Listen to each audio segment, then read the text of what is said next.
এই প্রথমবারের মতন বিএনপি এবং জামাত ইসলামকে ক্ষমতা লোভী হিসাবে আখ্যায়িত করেছে আমাদের বৈষম্যবিরোধী ছাত্র আন্দোলনের নেতারা। তারা কি আসলে শুধু ক্ষমতা চায় নাকি দেশের ভালো চায়, যে সংস্কারগুলো না করেই তারা নির্বাচনের জন্য চাপ দিচ্ছে? তাদের আসলে উদ্দেশ্যটা কি? এই সম্পর্কে আজকে একটা ব্রিফ করেছে সার্জিস আলম। তো প্রথমে সার্জিসের একটু কথা শুনি, তারপর আমরা হাসনাতের বক্তব্যটা আপনাদের সামনে উপস্থাপন করছি। এখানে যদি এই ফ্যাসিস্ট আওয়ামী লীগ সরকার বসে থাকতো তাহলে এই নির্বাচনের চিন্তা কিন্তু তারা 2029-30 সালের দিকে করত। এবং সবচেয়ে গুরুত্বপূর্ণ বিষয়টি হচ্ছে যে বাংলাদেশের সকল রাজনৈতিক দল, ইভেন অন্যান্য যে মানুষগুলো, তারাও আশা ছেড়ে দিয়েছিল। ইভেন বিএনপিও তাদের জায়গা থেকেই আশা ছেড়ে দিয়েছিল যে তারা আর এই ফাইট ব্যাকটি করতে পারবে কিনা, ইভেন তারা 2029-30 সালের আগে এই মাথা উঁচু করে দাঁড়াতে পারবে। দর্শক, সার্জিস যখন গোছালোভাবে এই বক্তব্য দিয়েছে, এই বক্তব্য থেকে স্পষ্ট প্রতীয়মান হচ্ছে যে আমাদের যে বিএনপি এবং বা জামায়াত ইসলামের রাজনৈতিক দলগুলো আছে, নির্বাচনের জন্য যারা সরকারকে আলটিমেটাম দিচ্ছেন, তাদের উপর যথেষ্ট বিরক্ত এবং কি যথেষ্ট ক্ষোভ আছে এই বৈষম্যবিরোধী ছাত্র আন্দোলনের নেতৃত্বে যারা ছিলেন। তারা মনে করছে সংস্কার ছাড়া কেন এই নির্বাচন, যেহেতু আমাদের এই রাজনৈতিক দলগুলো মাইনাই নিছিল 2029-এর আগে এই দেশে নির্বাচন হবে না, সুতরাং এত তাড়াহুড়া কেন আপনাদের ক্ষমতায় যাওয়ার দিকে? এটা সার্জিসের প্রশ্ন। তো সার্জিসের আরও কিছু বক্তব্য আছে। এর আগে আমরা হাসনাতের আরেকটা বক্তব্য খুবই গুরুত্বপূর্ণভাবে এক ধরনের ডাইরেক্ট কি বলা হচ্ছে, থ্রেডই বলেন বা হুঁশিয়ারি বলেন বা রুখে দেওয়ার বক্তব্যই বলেন। হাসনাত বলছে, আমরা বারবার বলছি আগে আওয়ামী লীগের বিচার হতে হবে।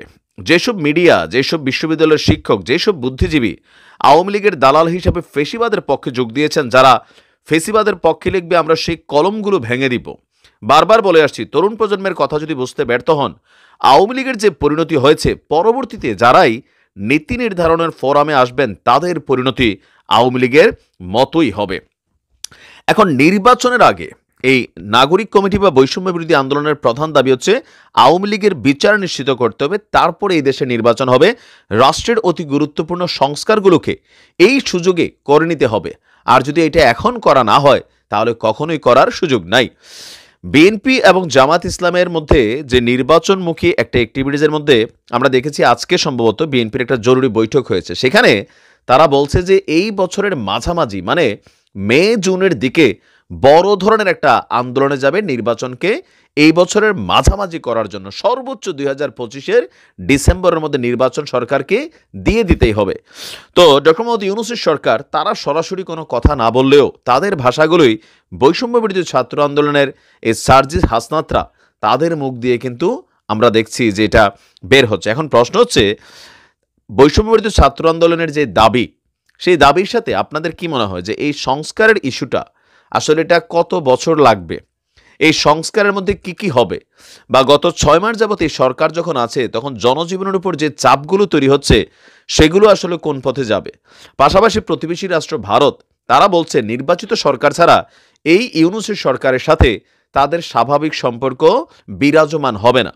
আবার ছাত্রদের যে দাবির মধ্যে কিছু ঝামেলাযুক্ত যেই জায়গাতে বিএনপির সাথে তৈরি হচ্ছে বা জামাতের সাথে তৈরি হচ্ছে, সেটা হচ্ছে 72-এর সংবিধান এবং আওয়ামী লীগের রাজনীতি নিষিদ্ধকরণ এবং আওয়ামী লীগের বিচার নিশ্চিতকরণ। তারপরে সংস্কারের সাথে সাথে এরপরে হবে নির্বাচন। কিন্তু সিস্টেম বলছে এই জিনিসগুলো 2-4-5 দিনের মধ্যে বা 6 মাসে করা সম্ভব না, কারণ শেখ হাসিনার তো ভারত ফেরতই দিবে না। বাংলাদেশ থেকে যতগুলো আওয়ামী লীগের নেতাকর্মী ভারত পালাই গেছে, এদেরকেও ভারত ফেরত দিবে না, বা এই সরকার চাইলে আনতে পারবে না। তাহলে আপনার এই বিচারটা আসলে কয় বছর লাগাইয়া হবে? এখন ছাত্রদের ভাষায় 2029 পর্যন্ত তো আপনারা মাথা উঁচা করে দাঁড়ানোর সাহস ছিল না, বা সাহসও করতেন না। যদি আমরা সামনে আগে না আসতাম, তাহলে আমরা 2029-এর আগে এখনও লম্বা সময় আছে, কেন এত তাড়াহুড়া করতেছেন? এখন আসলে যত ঝামেলার মূল ঝামেলা হচ্ছে এই সংস্কারটা আসলে ঠিক কতটুকু হবে, কত মাস সময় লাগবে। এত মাস সময় পর্যন্ত সরকারকে নির্ধারিত করে দিতে পারছে না।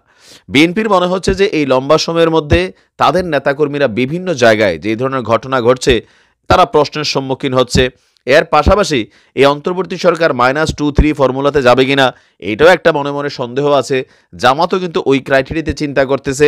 তো সব কিছু মিলিয়ে এই প্রথমবারের মতন বিএনপি এবং জামাতকে নিয়ে আমরা দেখছি আমাদের বৈষম্যবিরোধী ছাত্র আন্দোলনের নেতারা নানান ধরনের বক্তব্য দিচ্ছেন। আপনি কি মনে করেন, সংস্কার কতদিন পর্যন্ত হওয়া উচিত? নির্বাচন আসলে কবে দেওয়া উচিত? কমেন্টে লিখতে পারেন।